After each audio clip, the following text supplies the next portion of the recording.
Okay, so today's training is on appraisal gap insurance and providing a couple scenarios on this to understand the math. Okay, so high level, I do have a PowerPoint. It's saved here where the concept behind this is just helping our customers write more aggressive offers. So what the sales pitch to a realtor would be is, hey, in this market, you have to write an offer with pretty much a full appraisal waiver to have a chance to win. Let us show you a way that you can do that, because most lenders will tell you if the appraisal comes in low, you got to pay it out of pocket. There are some ways to get around that, especially if you're putting more than 10% down. So that's kind of what prompted this, is understanding a partial versus a full appraisal waiver. So appraisal gap insurance basically is best suited for people putting at least 10% down. This applies to both conventional, FHA, and VA. Okay, but most VA and FHA buyers do not put 10% down. So that's very rare that would pop up. But for what it's worth, it still applies in the same scenario. Because in essence, the thing is, we're going to absorb the shortage into the loan to value ratio. Okay, and it's going to be single premium PMI. So when I call it appraisal gap insurance, it's single premium. It's the same thing. But I call it appraisal gap insurance because I don't want other loan officers to know what I'm doing. I'm kind of white labeling this product so that I kind of sound like the expert. Because if I just call it single premium, then another loan officer might be like, oh, that's a good idea. I never thought of that, right? So the bottom line to the customers, we can say, hey, your interest rate and your cash to close are going to pretty much stay the same, but your payment's just going to go up anywhere from $5 to $20 a month, depending on how low the appraisal comes in. So let's walk through a conventional scenario first. Okay. So in this scenario, let's say I've got a customer putting 20% down. They are a great candidate for appraisal gap insurance. Okay. Because you have a ton of equity to work with. Okay. So if you put, I don't know if there's a way for me to highlight. I don't think there is, but just follow my white little mouse right here, which is $500,000 down, 3.125 on the rate, which obviously doesn't exist anymore back when this training was done. Okay. 20% down. Their cash to close is 111,000. Okay. Now, if it appraises for 472, they now have about 15% equity. Okay. 400,000 divided by 472, the LTV is right around 85. So obviously with equity, 15% equity is the same as 85% loan to value, right? And PMI is always priced in increments of your LTV. So 85, 90, 95. So these scenarios you're seeing here, the first column is if it comes in at 472, they're going to be priced in the 85% loan to value ratio. If you look here, you see how the loan amount went from 400,000 to 401. That's because the PMI cost $1,400. I'm adding it to the loan. So what happens is my payment goes from $2,759 to $2,765. So the payment went up $6 a month. The cash to close is pretty much the exact same. In fact, in this scenario, it actually went down a little bit because between me and you, we don't need to go into this level of detail with a customer. There's a loan level pricing adjustment, especially at Summit Funding. It's not as big here at Cross Country because our 20% down pricing is better now. But there's usually a little bit of a loan level pricing adjustment where pricing at 15% down is slightly better than 20% down. So on multiple fronts, it benefits the customer. So I'll pause there. Does that make sense? Do you see how I got to that math of the 85% LTV? Tony, Ryan, Shane, all right, all shaking your head. Yeah. So they're already experts at it. That's great. No, so, not an expert, because that's not really what I'm looking to get clarity on. But okay, so then let me just stop there then and say, okay, what specific question you want to have? So rather than me walking through I want to know, like in that scenario, I want to know what is the least the home can appraise for before the client's going to have to come up with additional funds at closing. Great. So here would be the way I would do it, is you can see it on this page, but let me actually kind of create a new slide. Okay. So what is the max LTV on a loan? Let's assuming not a first time 95%. 95%, right? So let's say purchase price is 500,000.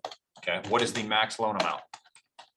Or what is the, what purchase price is 500,000. A loan to 475 would be the max loan amount. There we go. Yeah. Max loan amount at, this might not be the best way to back into it. Let me grab a calculator. So 500 times 0.95 is 475, right? But I don't think that's going to be as helpful. What we would do is,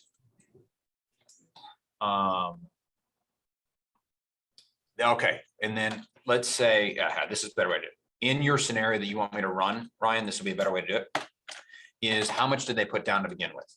do you want me to run the scenario assuming they put 20% down to begin with or 10%? Let's do 10%. Let's say they're Okay, let's do 10%. 10% So down. let's say they do a 10% down payment. Okay, right? So that's the original down payment. Then let's say that with 10% down, right, 500,000.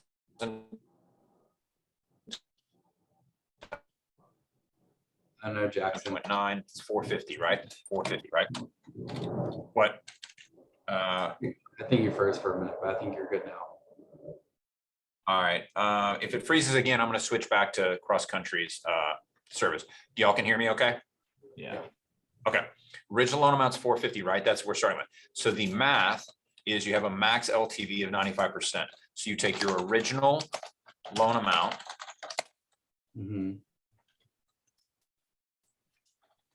divided by your max LTV equals the appraised value before coming out of pocket. Okay, so in this scenario, that's your math, right? You would take 450 divided by 0.95 equals, 473,684. yep. So if it appraises, just round that up, all right? So let's say we touch the, 450 divided by 473,685, right? Puts it right at an LTV of 95%. So what would happen is if they put 10% down, okay, and it came in at 473, you would have these options, okay? Because you're already at your max, you have less flexibility than these scenarios I put together on the other PowerPoint, right? You have a lot more flexibility when you put 20% down. In this case, you have option one is you pay the single EMI in cash, right? If it appraises for 473, I can't finance anything else. I can't roll it into the loan. So that's not an option anymore, although that would have been an option originally. Option number two is we flip to monthly PMI, right? Like if we quoted them originally 10% down single premium, then we'd have to flip to monthly. Or option three is, let's say they were already at a monthly premium, already at monthly PMI. Well, in that scenario, the PMI would just be more expensive.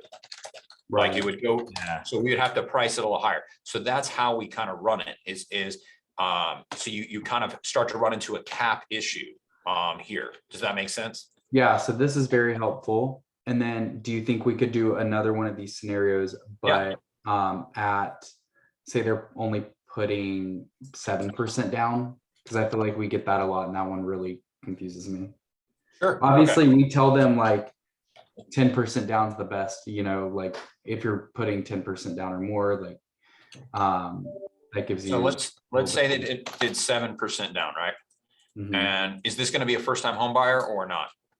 Let's say first time. Say they home are. Okay. Mhm. So 500,000 times 0.93, 465 is your loan amount. Now, Okay. if they did single premium, it becomes a little more complicated, right? Than if they do monthly PMI. So for the sake of just keeping it a little bit simple on this scenario, let's just go with assume monthly PMI.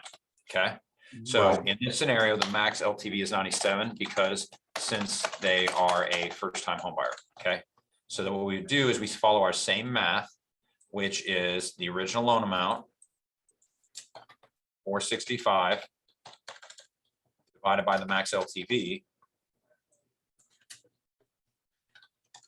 is 479,381. I always would round up just to be safe, would be my advice. Okay. So 465, that way they're buying it for 500,000, it appraised for 479. Well, in that scenario, what would happen is they would need to pay for the single premium in cash, which they can do. Right. Let's say it's maybe 1.5% to buy the PMI out. They're just cash to close to be a little higher, right? They could also then just flip from monthly PMI, or if they were, let's say it's 7% down with monthly PMI, which is kind of what we were assuming, their PMI cost would just go up. We would price it at 0.97. So when you're running it in Optimal Blue, what would happen is, I'll show this. I'm pulling up Optimal, but while I wait for that to pop up, Ryan, does that make sense? Walking through that scenario, do you see how I got that? And does that math kind of get you what you're looking for? Or do you have a follow-up question? Yeah, no, that's exactly what I'm looking for. Okay, cool. if Optimal Blue would come up, there we go. Okay, cool. So when you're in Optimal Blue and you're trying to figure this stuff out, a couple tips. So number one is, let's go back here, right?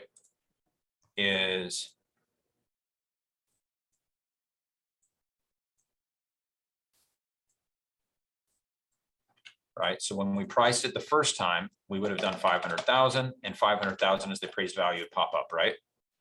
Right. So we then price it at a loan amount of 465, right? LTV matches, 760 FICO, whatever, right? You throw everything in there.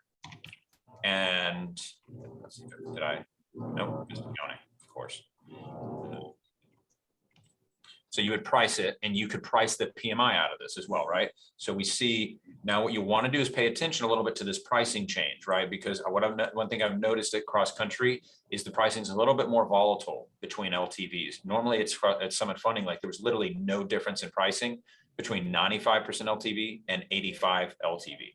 So, but you would price the MI right here to start with. So whatever the MI comes back at, which let's go ahead and just do it to see how much of a difference it is.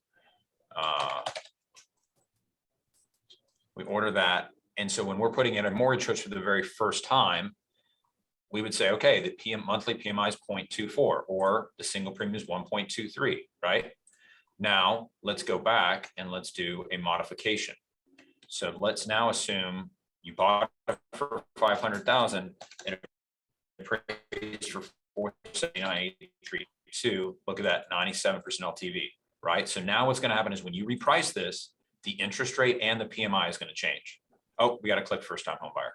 Right. So first time home buyer. Right. Does that make sense? You kind of follow me? So what you do is then price it out in Optimal Blue, update Mortgage Coach. Yeah, look, see the rate's going to go up. Right. So that's why I typically recommend, I don't recommend appraisal gap insurance when you're only putting like 7% down, because there's a much bigger variance all of a sudden. And then you would price the MI. So we were at 0.23, right? I think monthly. Last time, Yeah, 0.24. 0.24, right? Let's see. So it's probably going to go up a good bit. Not too bad though, but it does go up, right? Or we do single premium, so they could buy out this. You can still buy out the PMI, but they'd have to pay for it in cash because we have to keep the LTV at 97. Does that make sense? Yeah. Could you show us how to set up one of these in Mortgage Coach with, because the purchase price and the estimate or like the value aren't going to match. So that kind of confuses me on how it needs to be set up. Appraisal Gap Insurance. Oh, no, I don't need a cert. New client. Okay, Appraisal Gap Insurance training. Okay. So,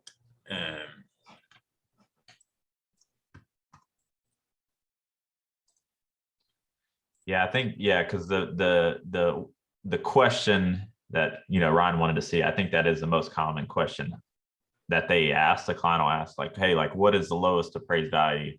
Mm-hmm. You know, you can come in at, so that's, yeah, that's 7% down. Okay. And then they'll ask to see numbers for it. Right. And so we're at 7% down. I think we're at 4.375, 360. Right. Closing cost detail.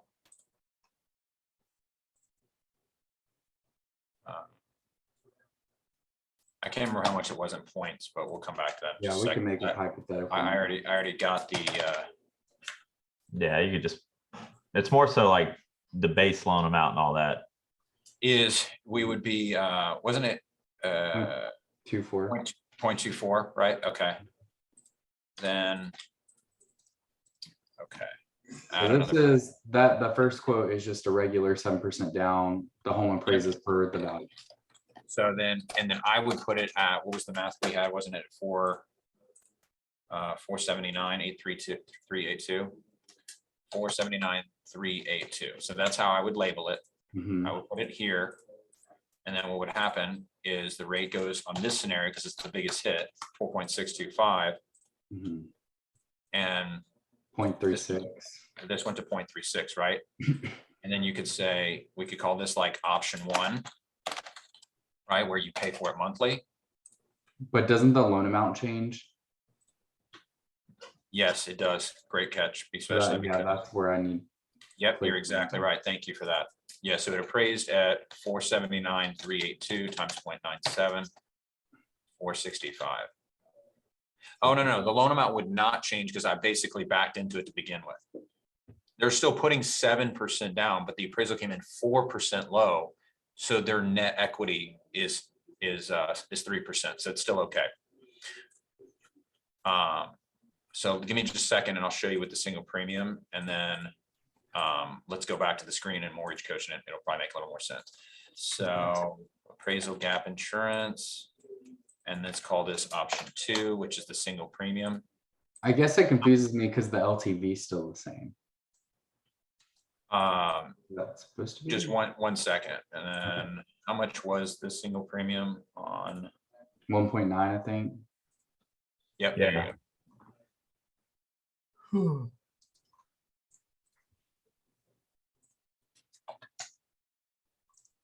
Okay.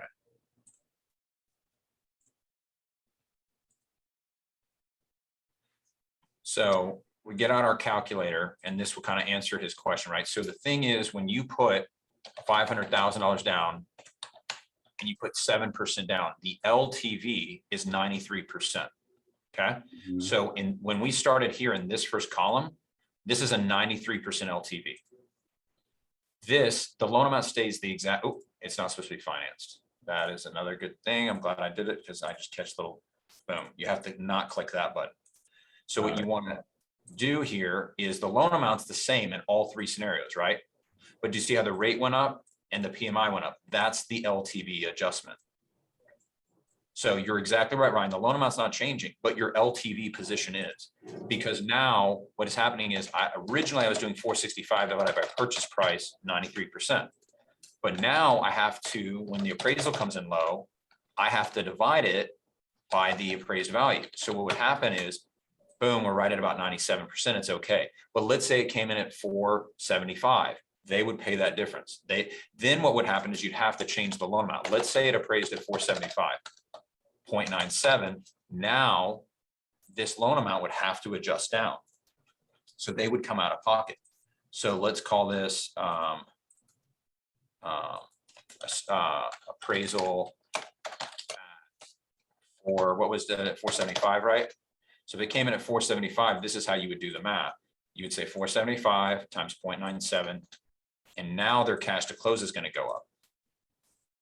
Because see, look, in these scenarios, the cash to close pretty much, these scenarios, the cash to close stayed the exact same, right? Your adjustment was just on the monthly payment. Okay. Right, because This we were one- showing the lowest it could appraise for before they would have to come Exactly. with the Yeah, down. and this option showing if you buy the PMI out, that's why your cash to close went up. This shows you if the appraisal came in at 475 below, now you're starting to come out of pocket. Does that make sense? Yes. So if someone's writing a partial waiver for an appraisal and say they don't want to come up with any additional funds at closing, then we would tell them the lowest the home could appraise for Is 479,382. and they would put that in their partial waiver. That's exactly right. That's exactly right. Yep. So does that help? And then I've got this training here, but I don't know, this may not be as helpful. And then I'm going to save this in Mortgage Coach as appraisal gap training. So now you got and then I'll send over this PowerPoint as well with the scenarios. So we got the And PowerPoint, we got if the we video. can get access to this video, then I'm good. Yeah. Yeah, I'll post. So any other questions, or we think we're good to stop recording? I'm good. We're good. Yeah. Okay.